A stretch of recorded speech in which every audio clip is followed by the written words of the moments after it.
주님께서 여러분과 함께 마테오가 전한 거룩한 복음입니다. 그때 예수님께서 군중에게 말씀하고 계시는데 그분의 어머니와 형제들이 그분과 이야기하려고 밖에 서 있었다. 그래서 어떤 이가 예수님께 보십시오. 스승님의 어머님과 형제들이 스승님과 이야기하려고 밖에 서 계십니다 하고 말하였다. 그러자 예수님께서 당신께 말한 사람에게 누가 내 어머니고 누가 내 형제들이냐 하고 반문하셨다. 그리고 당신의 제자들을 가리키시며 이르셨다. 이들이 내 어머니고 내 형제들이다. 하늘에 계신 내 아버지의 뜻을 실행하는 사람이 내 형제요 누이요 어머니다.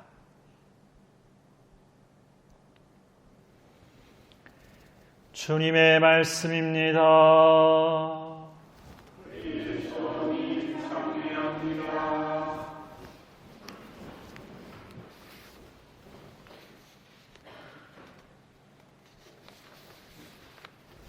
전 예수님, 하루 잘 보내셨습니까? 오늘 성모님의 자헌 기념일 미사를 이렇게 봉헌하고 있습니다. 오늘 이 미사는 동방교회에서는 지극히 거룩하신 하느님의 어머니의 입당 축일이라고 이렇게 표현하기도 합니다. 그러니까 우리의 어머니가 되시는 분, 그리고 하느님의 어머니가 되시는 분, 지극히 거룩하신 분, 그분의 입당, 그분의 성전으로 들어가심을, 이렇게 성전으로 봉헌되심을 기념하는 날입니다. 성모님의 성전 봉헌의 이야기는 우리가 알고 있는 사복음서 안에서는 등장하지 않고 복음의 참고 문헌이라고도 할 수 있는 외경 야고보 원복음서에 보면은 성모님의 어린 시절 이야기가 등장을 합니다. 성모님의 어머니였던 안나와 요아킴이 어릴 적 성모님을 이렇게 어린 성모님을 이렇게 성전에 봉헌하게 성전에 이렇게 갔는데 성전의 사제가 성모님을 탁 받아안고 성전 계단에 탁 이렇게 내려놓았더니 성모님 스스로가 기쁨에 확 가득쳐가지고 껑충껑충 뛰면서 이렇게 제단 위로 이렇게 뛰어 올라갔다는 그런 전승이 있습니까? 실제 그랬을까요? 실제 그랬는지는 알 수 없습니다만은 복음의 어떤 이런 전승들은 우리 신앙의 어떤 삶에 성모님의 어머니가 되시는 분도 예수님처럼 이렇게 성전에 봉헌되고 그 거룩함을 어릴 적부터 이렇게 입었을 것이라는 데서 이렇게 그 이야기가 시작됐을 것 같습니다. 그래서 성모님은 이렇게 성전에 봉헌되고 12살이 되던 해까지 성전에 이렇게 함께 살았다라고 이렇게 전하고 있습니다. 근데 12살의 나이는 예수님께서 어린 시절 12살이 되던 해에 부모 성모님과 요셉이 예수님을 데리고 이렇게 예루살렘으로 가서 성전에 이렇게 봉헌하는 그 이야기하고도 이렇게 매치되죠. 그러니까 어떻게 보면은 성모님과 예수님이 어떻게 보면 이렇게 통하는 구석이 있는 거죠. 여기서 저는 이런 생각이 들었어요. 그 송아지라는 동요 있지 않습니까?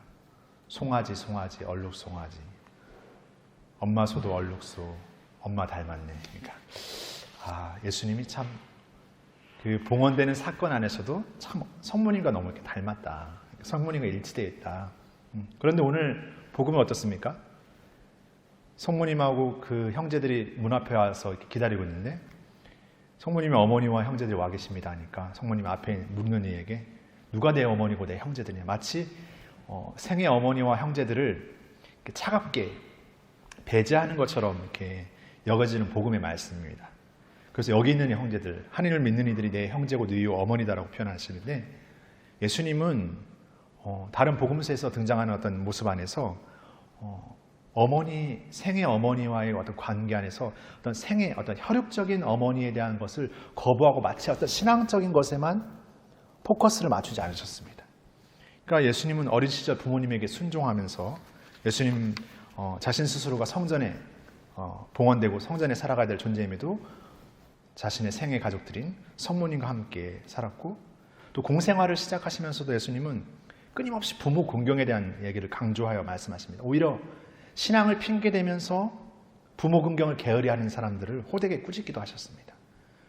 그리고 부활의 어떤 큰 기쁨을 가장 앞당겨 보내주는 혼인잔치, 카나의 혼인잔치에서 그 때가 오지 아직 않았음에도 불구하고 성모님 어머니의 요청을 받아들이시기도 하셨고, 당신의 십자가 그 죽음의 끝에서도 사랑하시는 요한 사도 제자에게 당신의 어머니를 이렇게 맡기시죠. 그렇게 당신의 생애 어머니를 어떤 면에서 더 이렇게 공경하고, 어떤 면에서 굉장히 어떻게 보면 아끼고, 이렇게 어떤 면에서 사랑하셨습니다. 그렇기 때문에 오늘 복음의 어떤 신앙적인 의미의 어떤 가족을 이야기하는 것은 혈연의 가족과 분리된 마치 어떤 특별함의 신앙적인 가족만을 의미하는 것이 아니라 혈연의 가족을 더 포함해서 더 범보편적인 어떤 가족의 의미를 갖습니다. 그러니까 그 혈연의 가족만이 아니라 모든 것을 포함하는 어떤 범보편적인 어떤 의미의 가족, 어머니, 형제가 되는 것이죠. 그 삶을 하느님과 이루는 믿음과 신앙의 안에서 이렇게 표현되고 있는 거죠. 그리고 그 삶을 우리 어머니가 되시는 바로 성모님이야말로 그 누구보다 가장 탁월하게 살아오셨다는 거죠. 그러니까 그 거룩함과 탁월함과 어떤 나름대로 월등함의 어떤 성모님의 삶, 믿음의 삶, 신앙의 삶이 오늘 성모님도 당신 스스로를 어린 소녀, 그 스스로를 하느님께 봉헌될 만큼 그 스스로가 지극히 거룩한 하느님께 봉헌되는 존재로 이렇게 살아오셨다는 것을 오늘 야고보 원복음서의 근거에서 오늘 자헌 기념일이라는 성모님의 입당 축일이라는 특별한 날로 이렇게 기념하고 있는 것 같습니다. 그리고 이 어떤 스스로를 이렇게 봉헌하는 삶으로서의 삶을 우리가 기념하면서 성모님의 그러한 삶을 우리가 기억하면서 우리가 우리 어머니가 되시는 성모님의 삶을 아까 말했던 송아지 얼룩송아지 엄마 소도 얼룩소 엄마 닮았냐 하는 것처럼 우리도 닮아야 될 거 아닙니까? 그러니까 우리 스스로를 이렇게 어머니 닮은 삶으로 이렇게 자신을 봉헌되는 삶으로 매일매일 성전 안에서 하나님께 정말 우리 자신을 정말 진정으로 우리 스스로가 봉헌하는 뭐 떠밀려져서 아니면 마지못해서 사는 신앙이 아니라 우리 스스로가 정말 우리 스스로를 기꺼이 봉헌하는 매일매일 어떤 봉헌됨의 삶을 기억하면서 살아가겠습니다. 그런 하나님께 봉헌된 거룩한 존재로 우리 스스로를 여길 때 우리가 살아갈 삶의 자리, 우리가 나아가 머무는 모든 자리가 참된 거룩함의 자리, 거룩함을 나누는 자리, 거룩함으로 불리움을 초대하는 자리, 그런 모든 일을 위한 우리의 모든 봉헌됨의 삶이 펼쳐지는 복음의 자리로 이렇게 탈바꿈되지 않을까 생각해 보게 됩니다. 강론을 마치면서 우리가 이렇게 하루하루 매일매일 어쩌면 이렇게 새롭게 봉헌되는 삶을 살고 있지만 또 어떤 한편에서는 인간적인 갈등과 한계와 어떤 그런 것 안에서 이렇게 머물러지는 삶도 살고 있습니다. 그래서 정말 그 하루의 끝이 왔을 때 때로는 오늘 하루 정말 보람됐구나, 오늘 하루 정말 잘 살았구나 생각하기도 하지만 잘해보려고 했는데 다 그르친 것 같은 그런 씁쓸한 그런 하루의 끝에 와 있기도 합니다. 그런 하루를 생각해 보면서 좀 나누고 싶은 글을 읽어드리고 싶습니다. 하루의 끝, 자라내겠다는 열정으로 시작한 아침, 후회로 물들어 버린 밤, 자책한다는 것은 그만큼이나 잘 살아내고 싶은 마음이 간절하다는 것, 조금 부족했어도 괜찮다. 오늘의 서투름은 내일의 내가 더 발전할 수 있는 발판이 되어줄 테니 노력의 순간을 책망하는 것이 아닌 기특한 마음으로 바라봐주자. 지친 하루의 끝, 나만은 나의 노력을 알아봐주자. 나만은 나를 보듬어주자.